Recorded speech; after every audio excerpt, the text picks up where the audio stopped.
Saudara, setelah melakukan OTT dalam kasus suap proyek pembangunan jalan, KPK menyebut sistem pengadaan barang dan jasa di Sumatera Utara masuk kategori merah. Capaiannya hanya 57%. Apakah ini artinya sistem di Sumatera Utara rentan atau rawan praktik korupsi? Kita ulas bersama Wakil Ketua KPK periode 2015-2019, sudah ada Bang Laude M. Syarif, serta anggota Komisi 11 DPR RI, sudah ada Pak Fatih. Selamat malam Pak Fatih. Bang Laude, terima kasih sudah bergabung bersama kami di Sapa Indonesia Malam. Bang Laude, kalau kita lihat kategori merah, capaiannya hanya 57%. Ini kalau Anda membacanya, apa yang sebenarnya bisa dijadikan indikator? Ya, jadi pertama sebenarnya Sumatera Utara ini bukan hal baru ya. Waktu saya di KPK, Sumatera Utara itu kita jadikan sebagai daerah yang paling rentan korupsi. Karena ada dua gubernur sebelumnya, Samsul Arifin sama Gatot Pujo Nugroho itu pernah juga terlibat korupsi. Di samping itu ada beberapa kepala daerah lain. Kalau saya nggak salah mungkin yang di bupati, wali kota, pernah ada 7 semuanya seperti itu. Kalau saya nggak salah itu. Sehingga pada waktu itu kita jadikan sebagai harus yang diawasi. Survei integritas nasional selalu Sumatera Utara itu salah satu yang paling rendah di bawahnya. Termasuk survei yang berhubungan dengan money politik. Sumatera Utara itu juga salah satu yang tinggi, seperti itu. Khusus untuk pengadaan barang dan jasa, memang pengadaan barang dan jasa itu salah satu yang paling rawan. Dari semua kasus di KPK, yang paling banyak itu adalah kasus suap, dan suapnya nomor 2 itu kasus suap yang berhubungan dengan pengadaan barang dan jasa. Oleh karena itu, mungkin perlu kita kaji lagi bahwa e-katalog itu sebenarnya sangat bagus, tetapi tidak menutup kemungkinan bahwa setelah menang tidak terjadi transaksi suap menyuap di dalam pengadaan barang dan jasa. Oke, Pak Fatih, kalau dilihat dari apa yang terjadi saat ini, terungkapnya dugaan kasus korupsi di proyek jalan ini, sejauh ini pengawasan dari Komisi 11 sebenarnya seperti apa? Ya, tentu kalau Komisi 11 kan mengawasi dalam konteks LKPP ini merupakan mitra kerja kami. Ya. Sehingga setiap rapat dengan LKPP kita pastikan bahwasanya proses-proses di dalam lelang, khususnya lelang elektronik ini, jangan sampai ada celah. Jangan sampai ada peluang sehingga oknum-oknum yang tidak bertanggung jawab ini bisa memanfaatkan. Dan tadi seperti yang disebutkan kan bahwa menurut pengakuan Pak Gubernur itu sistemnya sudah baik, namun kan ada oknum. Nah, ini yang terus-menerus kami exercise, bagaimana caranya keterlibatan daripada manusia di dalam proses lelang ini. Karena semakin banyak keterlibatan daripada orang atau manusia itu memang membuka peluang dan juga menjadikan sistem tersebut rawan untuk disalahgunakan. Bang Laude, kalau kita lihat dari nama-nama tersangka ini, melihat kasus ini benteng integritas yang lemah, pengawasannya yang lemah, atau memang daerahnya peraturannya belum begitu kuat sehingga celah korupsinya masih terbuka lebar? Ya, menurut saya sih sebenarnya bukan pada sistemnya, bukan pada sistem pengadaan barang dan jasanya. Kebetulan saya bantil KPP sampai sekarang seperti itu. Jadi walaupun sudah sangat ketat, misalnya kalau e-procurement sama e-katalog itu dijalankan sebagai apa adanya, itu sebenarnya akan bisa mengurangi risiko-risiko korupsi.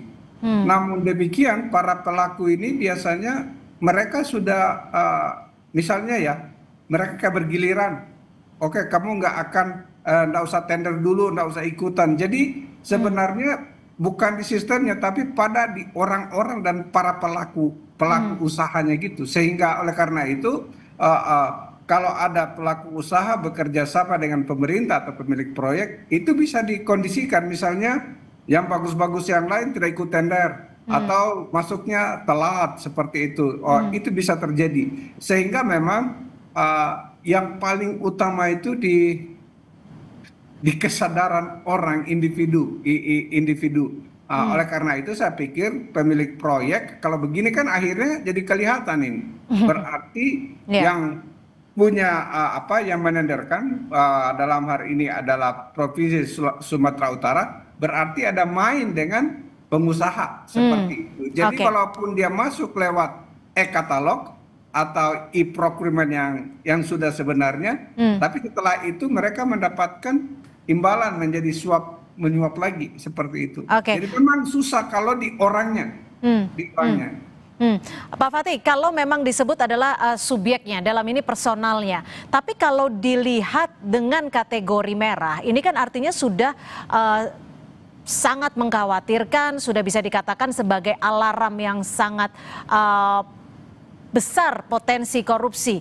Lalu bagaimana pengawasan dan juga hal yang bisa dilakukan Komisi 11 ke depannya nanti? Ya tentu kalau urusan korupsi ini kan di luar tugas dan fungsinya Komisi 11. Namun demikian kan daerah itu selain daripada tadi saya sependapat dengan Pak Laude bahwa sebaik apapun sistem jika memang ada yang berencana, ada yang memikirkan dan bekerja sama ya itu tentu kan akan jebol juga. Namun demikian kita kan tidak boleh pesimis. Sistem ini pada terakhir kali kita rapat dengan LKPP, Komisi 11 juga ini termasuk salah satu bahan yang di-exercise. Bagaimana bukan hanya tadi yang sudah dielaborasi oleh Pak Laude, bahkan kadang-kadang terkait dengan harga, terkait dengan spesifikasi. Nah itu juga hal-hal yang terus kami coba untuk sempurnakan.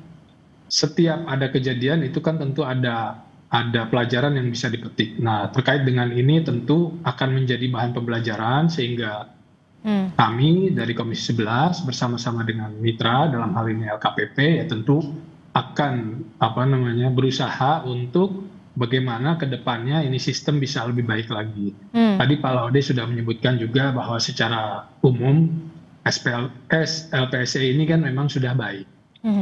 Namun ya saya kita ingin tambahkan sedikit ya. Silakan. Khusus untuk Sumatera Utara karena memang selalu di bawah rata-rata nasional. Memang mungkin kayaknya Komisi 11 perlu sering-sering ke sana, Pak.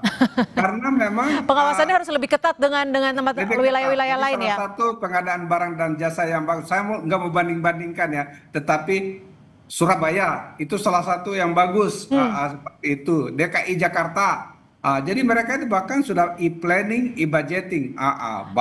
Tapi gini Bang Laude, kalau Anda melihatnya seperti itu, lalu apa sebenarnya yang menjadi akar permasalahan? Apakah bisa dirunut ke belakang siapa-siapa saja yang bisa mempertanggungjawabkan kasus ini? Jadi kalau menurut saya yang ke belakang itu kurangnya keinginan pemerintah Sumatera Utara ya, baik itu DPR-nya, DPRD maupun dengan gubernur dan seluruh yang di bawahnya di daerah tingkat 2. Karena itu Medan itu atau Sumatera Utara itu kan provinsi yang harusnya sejajar dengan provinsi-provinsi di Jawa. Itu pokoknya yang paling canggih lah seharusnya. Kalau di luar Jawa itu Sumatera Utara dan Sulawesi Selatan selalu. Tetapi Sumatera Utara ini selalu agak di bawah itu. Tapi Bang Laude, kalau dari pengalaman Anda, skor ini biasanya per berapa tahun sih, Bang Laude? KPK itu dulu melakukan survei itu setiap 2 tahunan kalau nggak salah. Nggak tahu sekarang ya.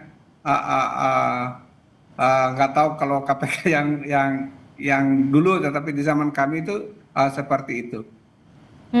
Tapi kalau melihat sudah seperti ini, sudah istilahnya raport merah, alarm, kategori merah, dari Pemprov sendiri apa yang bisa dilakukan? Iya, satu tadi itu seperti yang dikatakan oleh Pak Fatih bahwa satu Pemprov sendiri semua mengikuti tata kelola pengadaan barang dan jasa yang baik. Ya, termasuk dari gubernurnya ya, Bobi Nasution. Oleh LKPP. Yang nomor 3 sebenarnya ada juga tuh pantauan setiap hari dari Korsub Pencegahan KPK. Dan di situ sebenarnya maksudnya pemerintah Sumatera Utara itu tidak perlu mikir-mikir karena ada yang hijau, ada yang kuning atau yang merah, itu bisa dilihat di dashboard pencegahannya KPK. Jadi tinggal menambal aja semua yang rusak-rusak itu. Tapi itu. Kalau sudah ada skor-skornya itu, kalau para pelakunya itu tidak mau berubah, which is itu pilihan orang per orang, nah itu yang menjadi sulit. Kalau Anda tadi sebut, ini seharusnya tidak sulit karena sudah ada tanda-tandanya, sudah ada poin-poinnya. Harusnya Gubernur Bobi seperti apa? Ya, Pak Bobi Nasution ya harusnya mengikuti semua rekomendasi yang sudah misalnya nih ya, sekarang 53. Kalau 53 itu kan kalau sekolah itu nggak lolos ya. Jadi dia harusnya di atas 70-an, bahkan dia harus di atas rata-rata nasional. Karena apa? Sumut itu adalah provinsi yang jauh lebih besar dibanding provinsi lain. Dia yang terbesar, bahkan termodern di Sumatera, di Pulau Sumatera seperti itu. Pak Fatih, kalau tadi Bang Laude sudah menyinggung sedikit bahwa ini kategorinya kerap kali mengkhawatirkan, merah. Apakah nantinya akan lebih sering untuk ke Sumatera Utara sendiri? Saya pikir semua provinsi, semua daerah ini wajib ya. Tadi sudah diterangkan panjang lebar oleh Pak Laude bahwasanya kita harus lebih serius di dalam mengelola anggaran daerah. Patut diketahui bahwasanya kan sekarang kondisi keuangan tidak hanya di Indonesia tetapi kondisi ekonomi dunia ini sedang di dalam kondisi yang sangat panas. Jadi kami berharap pemerintah daerah ini bisa secara sadar dan lebih bertanggung jawab untuk mengeksekusi program-program. Saya yakin kalau program-program semuanya baik, tapi kembali lagi kepada para pelaksana ini kan gitu. Nah tentu kami di Komisi 11 ini ya ada tugas dan fungsi, Mbak, kalau terkait dengan penegakan hukum kan itu mungkin di luar Komisi 11 ya. Namun yang bisa kami lakukan mungkin terkait dengan bagaimana LKPP ini nanti ke depannya mungkin bisa memberikan masukan, kita exercise kembali sehingga kejadian serupa. Saya tadi sepakat dengan Pak Laude bahwa sebagaimanapun sistem bagus, kalau orang yang nggak benar ya pasti ada celah juga. Tapi ya kita wajib untuk terus melakukan penyempurnaan dan kalau saya boleh memberikan saran sih mungkin lebih melibatkan publik di dalam pengawasannya. Transparansi lebih dibuka ruang bagi masyarakat. Lebih menyeluruh artinya ya, dan peran setiap pihak termasuk publik juga sebagai pengawas. Terima kasih Pak Fatih, anggota Komisi 11 DPR RI, dan juga Bang Laude M. Syarif dari Wakil Ketua KPK periode 2015 hingga 2019. Selamat malam. Selamat malam.